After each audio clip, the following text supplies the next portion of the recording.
Ce serait grand si nous pouvions passer un peu de temps à considérer la ligne de Dieu dès le commencement jusqu'à Christ. Il y eut beaucoup de générations qui arrivèrent à un terme et dans un endroit de la parole. Nous avons un long résumé de ce qui commença et se termina. Il est dit, tel est tel vécu durant tant d'années et mourut.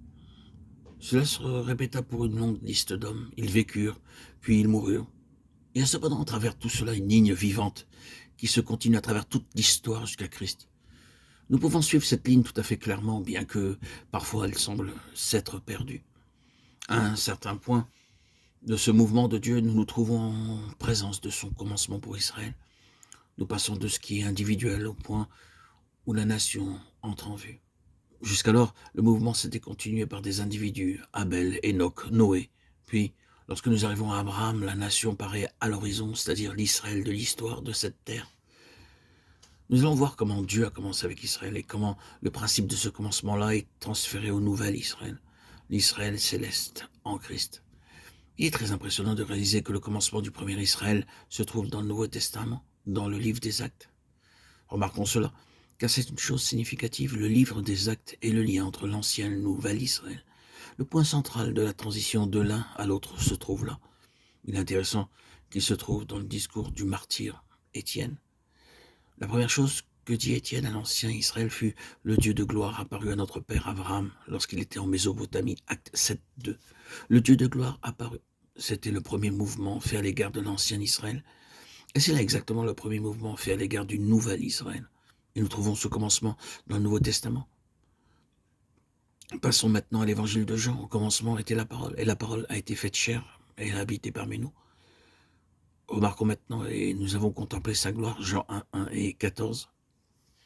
Reprenons encore la lettre aux Hébreux. Dieu nous a parlé dans ces derniers temps en son Fils, le rayonnement de sa gloire. Hébreux 1, 1, 3.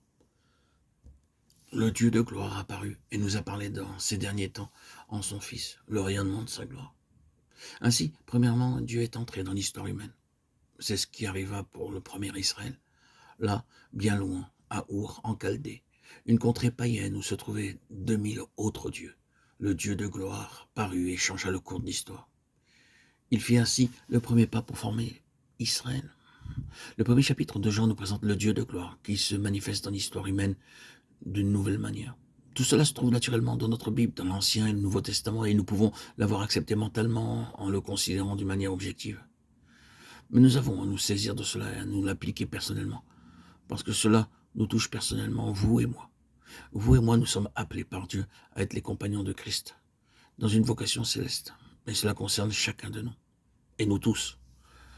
Le commencement même de notre histoire avec Dieu, à nous qui sommes l'Israël céleste, c'est son intervention dans notre vie. Peut-être cela a-t-il été pour nous aussi inattendu que ce le fut pour Abraham à Our en Chaldée. Nous vivions notre vie dans ce monde, étions mêlés au cours des choses ici-bas et gouvernés par le Dieu de ce monde. Nous étions tout simplement là, dans une grande foule. Lorsque Dieu entre dans une vie, il n'y a aucun doute à cet égard. La transformation se fait. C'est un point tournant de toute notre histoire. Et la nature du changement qui s'opère en nous, c'est que nous n'appartenons plus à ce monde. Nous sommes devenus membres d'un nouvel Israël, d'un peuple céleste dont la nature est spirituelle. Les choses peuvent être autres pour nous que pour Abraham, mais il est essentiel pour chacun d'entre nous de savoir que Dieu est entré dans notre histoire humaine. Ce n'était pas pour commencer quelque chose fait de notre part, mais était accompli par Dieu. Frères et sœurs en Christ, bien-aimés, Dieu a pris l'initiative, peut-être d'une manière merveilleuse ou d'une manière très simple. Cela peut appartenir à un moment dans le temps où cela puisse se faire durant des jours, des semaines ou des mois.